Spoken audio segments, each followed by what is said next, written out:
gravação.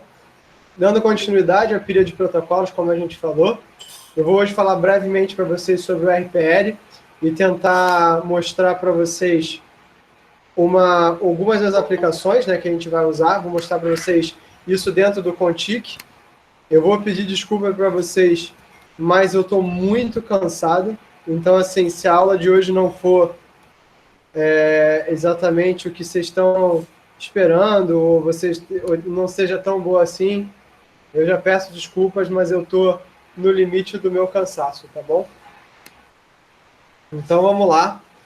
Então, o primeiro trabalho já está lá no Classroom, né? Eu postei para vocês, que é o trabalho do Node-RED. Eu ainda não coloquei o vídeo, mas eu vou ver se eu subo ele hoje. Eu tive extremamente ocupado nesses últimos dias, mas estamos trabalhando para resolver uma série de questões e vamos seguindo em frente, tá? Eu não estou muito preocupado com as notas de vocês, já falei isso, né? Estou mais preocupado que vocês aprendam coisas sobre IoT. Então, vamos seguindo em frente, tá bom? E aí é isso aí. Então, o RPL é o Ripple, tá? Ele é o protocolo que vai ter essa camada low-pan do IPv6, né? Então, o Ripple, né, vem desse IPv6 Routing Protocol for Low Power and Lossy Networks. Então, a gente viu que tiveram vários protocolos e padronizações sobre o IoT. A gente vai ver sobre o Zigbee, vai ver sobre o Bluetooth, falou sobre o 6LoWPAN, viu o COAP e o RPL, né? Vocês têm que entender que existem que a base da coleta das redes de sensor da IoT são as redes de sensores, tá? Ou seja, as redes de sensoriamento que vão coletar dados sobre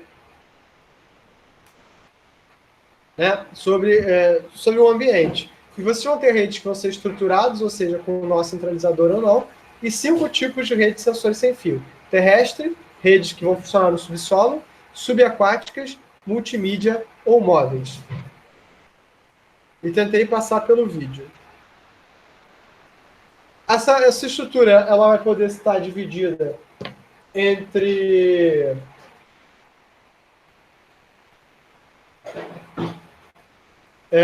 a relação que eu vou ter com a estrutura da rede, e essa relação que eu vou ter com a estrutura da rede, ela vai se dar uma rede ou horizontal, onde todos os nós têm o mesmo, obrigado, amor, têm o mesma importância, ou uma estrutura hierárquica, né, onde eu vou ter variações da estrutura do meu nó, ou seja, eu vou ter nós que são mais importantes que outros.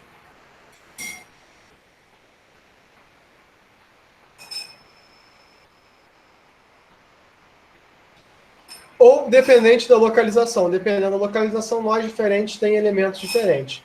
A minha operação vai ser multicaminho, ou seja, dado que eu tenho a minha infraestrutura, eu tenho que ter, né, eu posso ter que calcular diversas rotas, né? Eu vou ter que fazer perguntas se o nó está vivo ou não. Eu vou ter que negociar caminhos, exatamente como eu negocio dentro da infraestrutura tradicional que a gente viu lá no capítulo 1. Né?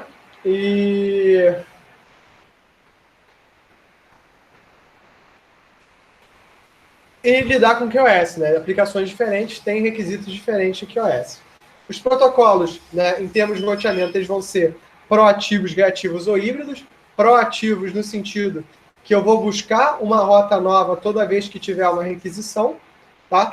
Reativos no sentido, né, não, proativos no sentido que eu guardo todas as rotas na memória, reativos no sentido que eu busco uma rota nova para cada vez que eu faço uma requisição, e híbridos, onde eu vou guardar alguns caminhos dentro da minha memória e procurar para o resto. Especialmente dentro do cenário de redes de sensores, a maior parte dos protocolos vai ser híbrido, né? Onde eu vou guardar o caminho para o meu Edge Node ou Sync Node, ou seja lá como você vai chamar, e se eu tiver que rotear para dentro da minha rede, eu vou fazer com que esse protocolo, né, busque dentro da rede. Então, em relação à mobilidade, eu vou ter que classificar, né, o meu elemento, entre ele ser um elemento móvel, qual é o tipo de movimento que eu vou estar realizando, qual é o nível do protocolo e quem controla essa mobilidade. Né? Se o meu nó sensor é móvel, ele se movimenta para quem? Quem ele controla? Como é que eu vou fazer a troca de elementos? Tá bom? E aí surge o IPv6 Routing Protocol for Low Power and Loss Networks, que é definido na RFC 6550, tá? Eu vou botar ela aqui para vocês. É muito importante. O que eu vou mostrar hoje não fala de toda a RFC, mas são só os pontos mais importantes. É uma RFC razoavelmente complicada, tá? Não é nada demais, mas dá um pouquinho de dor de cabeça.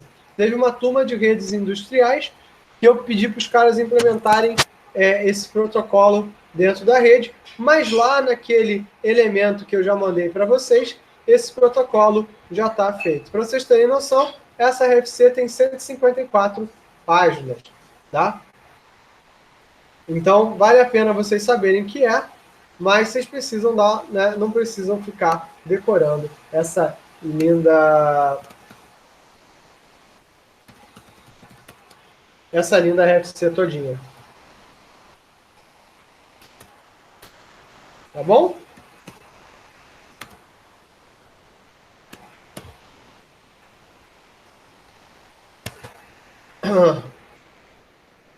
Ele é baseado em vetor de distâncias, né? Eu não vou explicar muito sobre o que é isso, mas o vetor de distâncias você pode pensar como um protocolo que ele guarda o peso de cada um dos caminhos, tá? Ele guarda o peso de para onde você vai enviar a tua mensagem. É como se cada caminho tivesse um valor e cada um desses ficasse armazenado numa tabela. Isso foi desenvolvido para atender as necessidades dos LZNs. Um outro protocolo que vocês vão ver de vetor de distância é o RIP, o Routing Information Protocol, que pode ser encontrado no capítulo 4 do Kurose, na camada de rede.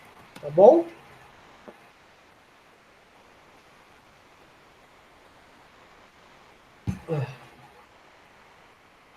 Então, o RPL, ou Ripple, RPL vem de Ripple, que é o nome do algoritmo de roteamento, tá? Então, o protocolo é o 6LoWPAN. O algoritmo é o RPL, que vem desse nome Ripple, ok? Então, assim, por favor, não confundir. Então, o Ripple é um algoritmo que vai definir uma árvore de roteamento, né? Uma árvore binária, uma árvore de busca, né? Utilizando o conceito de gráficos acíclicos direcionados. Ou seja, não tem comunicação de duas vias, né? O caminho é numa direção só e você só enxerga esse caminho nessa única direção no momento do envio. Como os caminhos são dinâmicos, eu formo essa DAG. Então, né, mostra o seguinte, né, para vocês terem noção de como isso é importante, os primeiros elementos que a gente tinha nos livros de rede eram basicamente elementos de... Você não tinha tanta coisa de... Como eu vou dizer? Né? Você não tinha tantos insumos tecnológicos para vocês trabalharem a redes no começo dos anos 80. Então, a parte dos livros de rede dos anos 80 eram muito livros de estatística e grafos. E eu costumo brincar com os meus alunos que eu nunca aprendi tanta estatística e grafos quanto lendo os livros de redes dos anos 80. Né? E para mim foi muito importante. Eu consegui comprar eu lembro, a primeira edição do Tannenbaum, que é um livro maravilhoso, de 1984, ou seja, 2 anos antes de eu nascer, eu nasci em 86, por $1 na Amazon, e me custou $10 para enviar para o Brasil. Para vocês terem noção de como isso me deixou feliz, naquela época o dólar era baratíssimo, né? Tipo R$2, 2 e pouco. Então eu comprei por 20 reais esse livro e chegou na minha casa. E eu achei que não ia aprender nada, que ia ser só uma alegoria. Eu aprendi muito, porque mostrou qual era o pensamento por trás de várias das coisas que eu fazia no meu mestrado, né? Porque várias das soluções que a gente toma de redes, né, a gente dá como soluções finalizadas, né? Como é assim porque é assim, né? É assim porque, pô, foi assim que esse negócio ficou, né? Pô, a galera é inteligente. E mostra que, tipo assim, a galera é inteligente, mas foi muito menos simples do que a gente imaginava, né? Foi muito menos, foi muito menos óbvio do que a gente imaginou na época, né? Foi muito mais complicado, deu muito mais dor de cabeça, e a mesma coisa com o RPL. O RPL não é o único algoritmo de roteamento que eu tenho para sensores, tá? Muito menos, né, para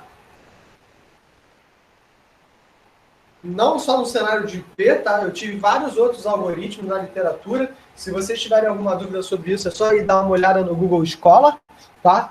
Mas ele é o que ficou, tá? Ele é um ótimo algoritmo de roteamento, tá? Então ele vai definir essa árvore, cada nó vai associar mais de um nó, o que difere o RPL dos demais protocolos baseados em árvores. Então, na verdade, o que você faz é uma floresta, tá? E antes a floresta é o termo que a gente dá para um conjunto de árvores sobrepostas. E a organização vai ser sempre orientada ao destino, né? Ou seja, a rede possui um nó que concentra o recebimento dos dados dos demais nós. Ou seja, o que eu vou estar fazendo sempre aqui, né, é buscando ter opções caso o meu nó dê problema. Então, a estrutura recebe o nome de DODAG, Destination Oriented Direct Acyclic Graph, e a rede é formada por um ou mais DODAGs, formando uma instância RPL. Né? E o português me mandou lembranças, né? A edição de 97 é das coisas recentes. Sim, em 97 a internet, como a gente já conhecia, já funcionava. Já tinha TCP/IP, então a gente já discutia. Mas muitas das coisas que a gente fala sobre multimídia, no livro de 97, Vitor, eles ainda são instanciáveis. E eu acho muito interessante. Então, quais são as características do RPL? A autoconfiguração. A rede, ela troca dados entre si para você poder entender. Ela é autocura. Se eu perco um nó, eu refaço minha configuração. Eu faço detecção e impedimento de loop, justamente por causa da minha formação em árvore. Ela é independente e transparente. Eu tenho múltiplos roteadores de borda. Então, por isso que eu vou ter vários DODAGs, vários elementos. Né? Mas, gente, olha só, eu acho que todo livro que vocês comprarem é um ótimo livro, tá?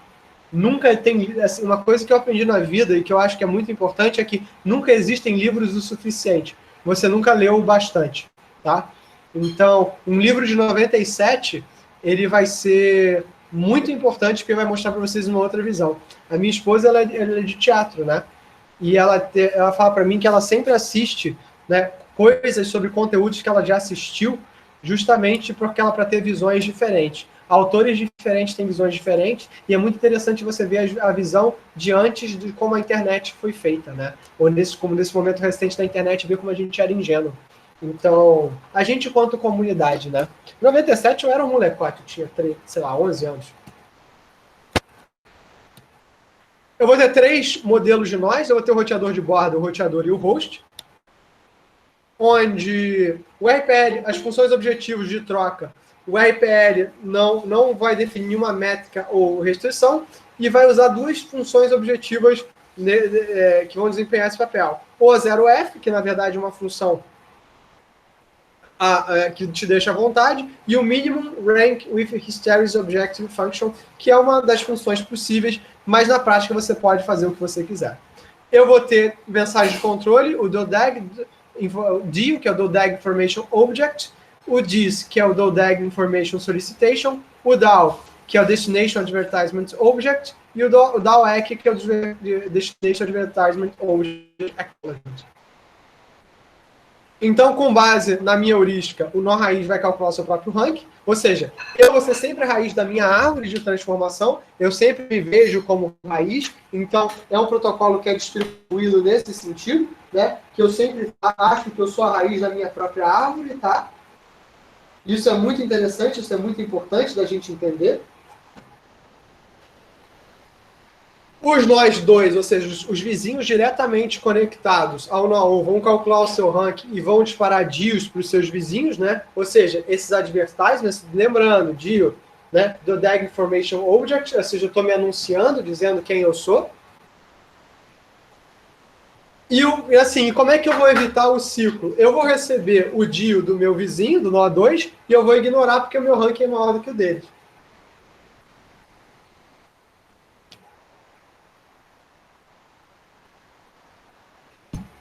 Isso faz, né? Isso nota o seguinte: se a mesma coisa acontecer para o nó 1, né? A mesma coisa vai.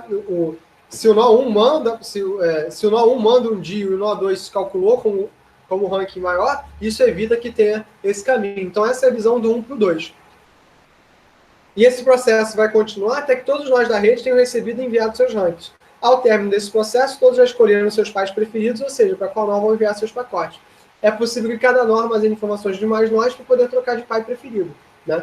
As mensagens são enviadas periodicamente, que a gente chama de trickle timer, para atualizar a rede. Ou seja, eu estou transformando a minha rede num grafo, né, acíclico direcionado, o que é uma excelente configuração, é uma ótima forma de trabalhar.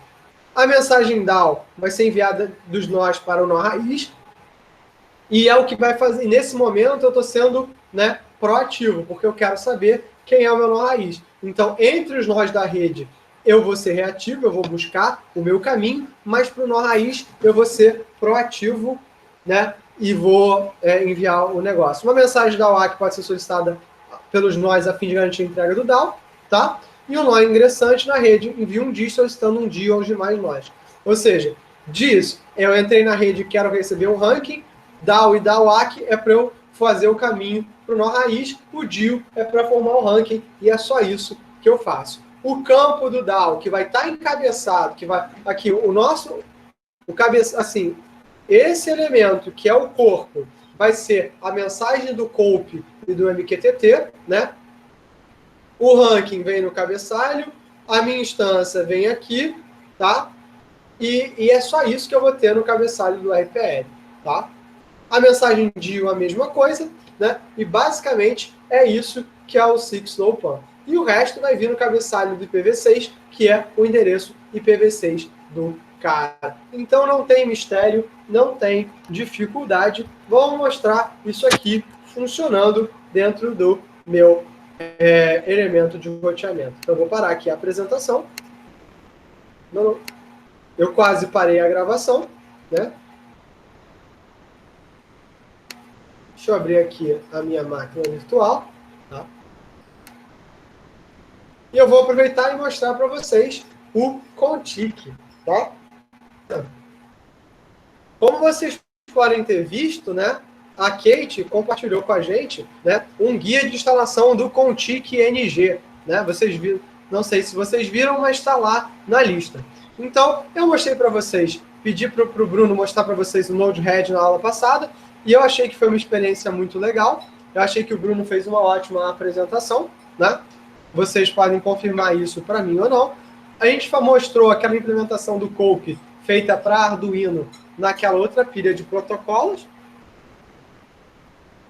E agora eu vou mostrar um outro sistema operacional, que é o sistema operacional que a gente mais utiliza para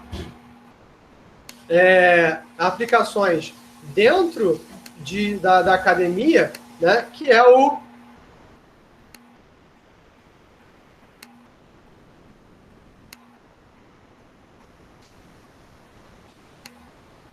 Contic.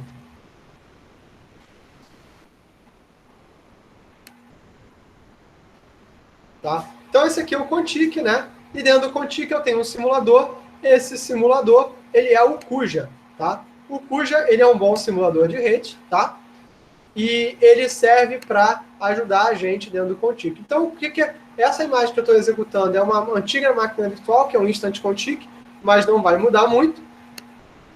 Então, posso vir aqui, dar um Open Simulation. Tem essa aqui, que é o RPL e o DP, ou seja,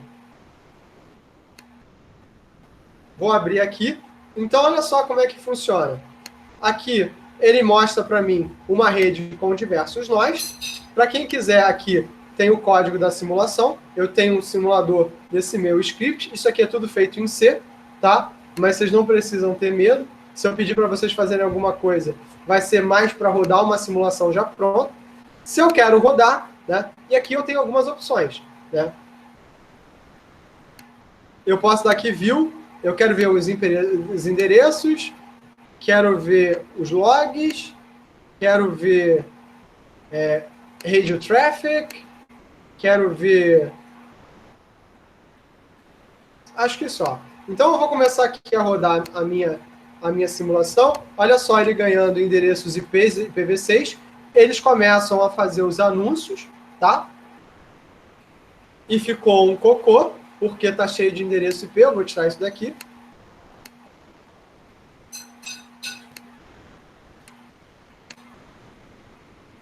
Ficou poluído. Faz print F.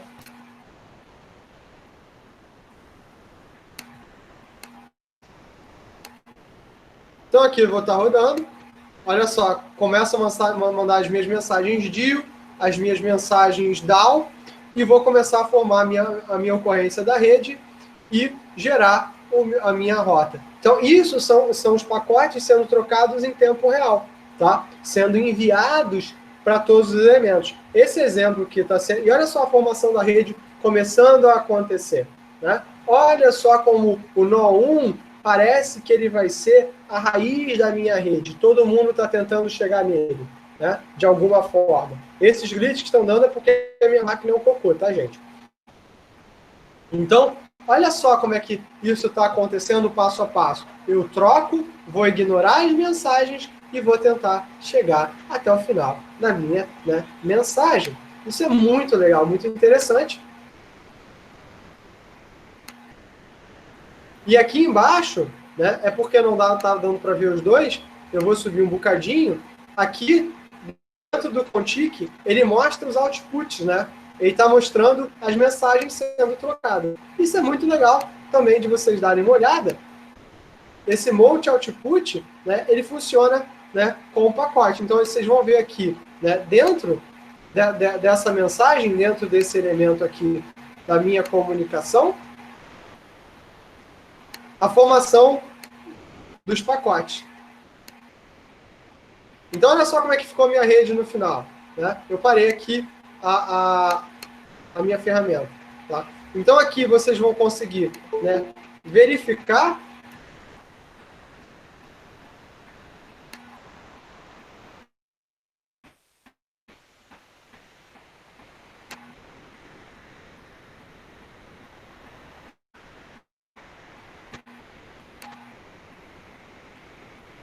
essa troca de mensagens, tá? Então, basicamente, o que eu vou pedir de vocês, senhores, é executar esse exemplo e uma das tarefas que eu vou pedir para vocês em breve, né, é executar esse exemplo da mesma forma que eu fiz, né, dentro de uma máquina virtual ou dentro do processo que a Kate já colocou para vocês, e analisarem a troca de mensagens dessa simulação em particular. Ou seja, eu não estou pedindo para vocês saberem programar em Contic. Eu não tô, apesar de eu ter mandado para vocês um capítulo de livro, né, em português, onde eu falo do RPL nesse capítulo de livro, e se fala do Contic nesse capítulo de livro, lá faz umas 2 semanas atrás. O que eu vou querer que vocês façam é que vocês rodem essa simulação, né, e analisem a troca de mensagens. E vocês vão ver, né, que, olha só, eu vou criar, particularmente aqui, ele está usando, né, o Rime, né, esse protocolo Ripple, né, ele está usando um cliente DP e está usando o endereço aqui, que é IPv6. E a gente vai continuar a ver aqui a nível de camada de enlace. Então é muito interessante isso que a gente consegue ver dentro da nossa infraestrutura. Isso é muito bom, isso é muito importante que a gente analise. Tá ok? Então, o que é interessante dessa questão do RPL é que, né, diferente da maior parte dos outros protocolos, como vocês puderam ver aqui, dentro da nossa simulação... Eita, estou tentando clicar aqui na máquina virtual de dentro do vídeo. Dentro da nossa simulação,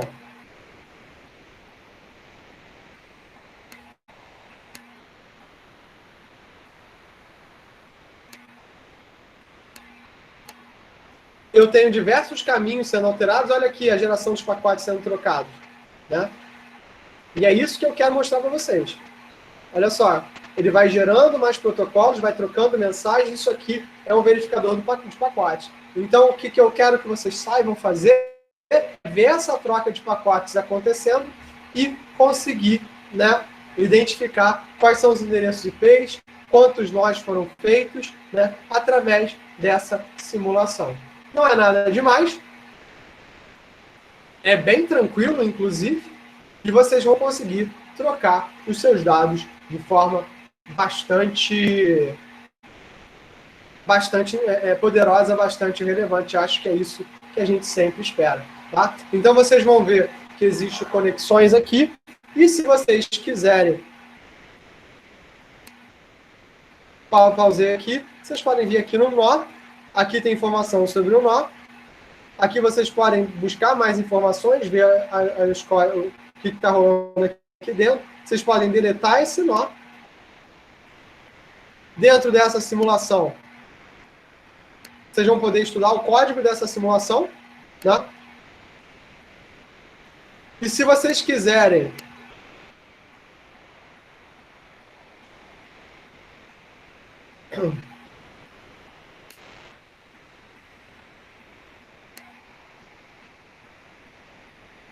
vocês vão poder, inclusive, trocar o tipo de nó que vocês vão ver, tá? Adicionar outros tipos de nó, refazer a simulação. Então, tem bastante coisa que o Kuja te permite fazer. Eu já rodei bastante simulações, né? Aqui a gente tenta, eu já testei esses exemplos com outras turmas, tá? Eu uso o Contic bastante, tá? Vai ter um livro que eu vou colocar lá na turma, que é o do Contic, que é o IoT in 5 Days, que é um ótimo livro, tá? Eu gosto bastante dele também.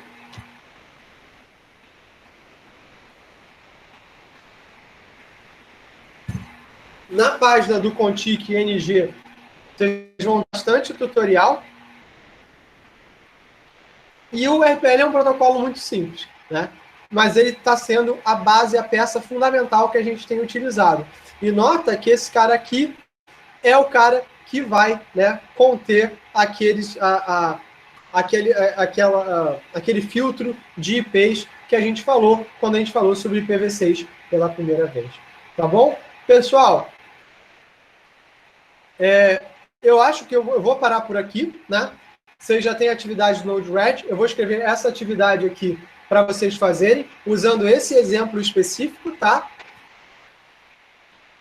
Vocês têm dúvidas, traumas ou desilusões que vocês queiram falar? Coisas que vocês queiram perguntar? Dúvidas que ficaram sobre esse protocolo em particular? Na aula que vem, eu vou falar sobre Bluetooth. Na aula de segunda que vem, eu vou falar sobre Zigbee, né? Que dia é hoje? No dia 12/10, tá? Não, 12/10 não tem aula, né? Então, no dia 14/10, eu vou falar sobre Zigbee. No dia 16/10, eu vou falar sobre BLE. No dia... Dá para instalar. Em geral, a instalação que a gente usa mais é usando o Docker. A Kate fez um tutorialzinho para vocês seguirem, que está lá no Classroom. Tá bom, Vitor? E aí, deixa eu ver, dia 19/10, a gente deve falar sobre LoRa. Dia 21/10, a gente vai falar sobre NB-IoT e afins.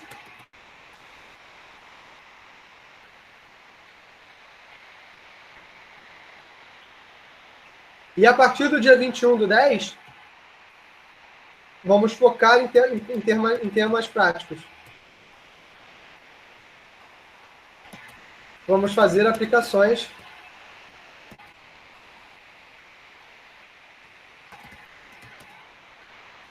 com Arduino, usando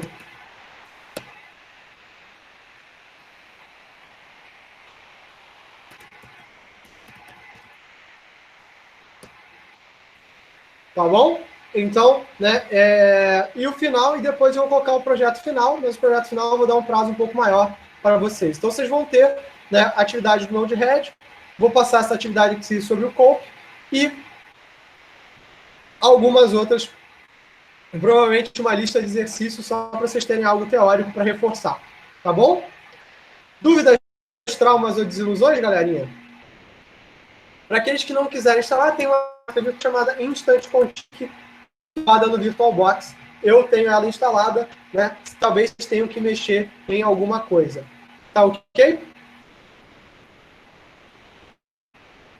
O Node-RED é individual, Breno. O Node-RED vai individual, só o trabalho final que não vai ser.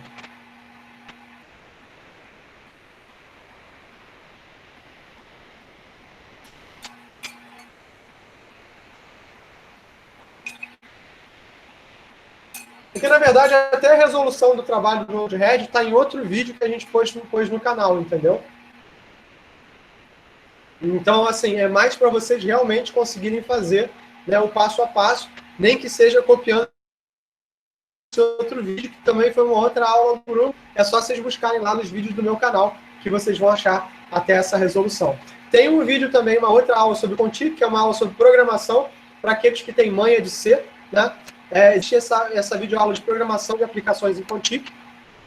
Não é difícil, mas tem uns detalhezinhos chatos que aí vocês têm que tomar um pouquinho de cuidado. Tá bom?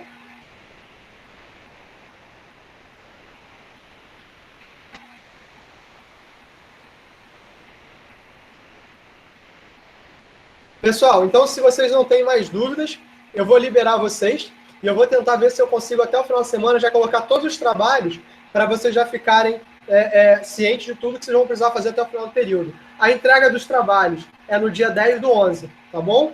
Ou seja, no penúltimo dia do período, então vocês teriam que entregar todos os trabalhos para mim até essa data. Mas vocês podem entregar, se vocês não começaram, vocês podem... e claro que não começaram, que eu botei o trabalho ontem, né? Mas se vocês não assim, vou pedir para que vocês busquem não deixar para a última hora, né? Os trabalhos não vão ser difíceis, vão ser bem tranquilos, na verdade, porque eu não quero que vocês fiquem super assustados. E aí, eu não estou aqui com o objetivo de tornar a vida de vocês difícil, mas fazer com que vocês entendam esse novo paradigma que é IoT, tá bom? Então, pessoal, por hoje é só. Eu vejo vocês na próxima quarta-feira, tá bom? Até mais, se cuidem.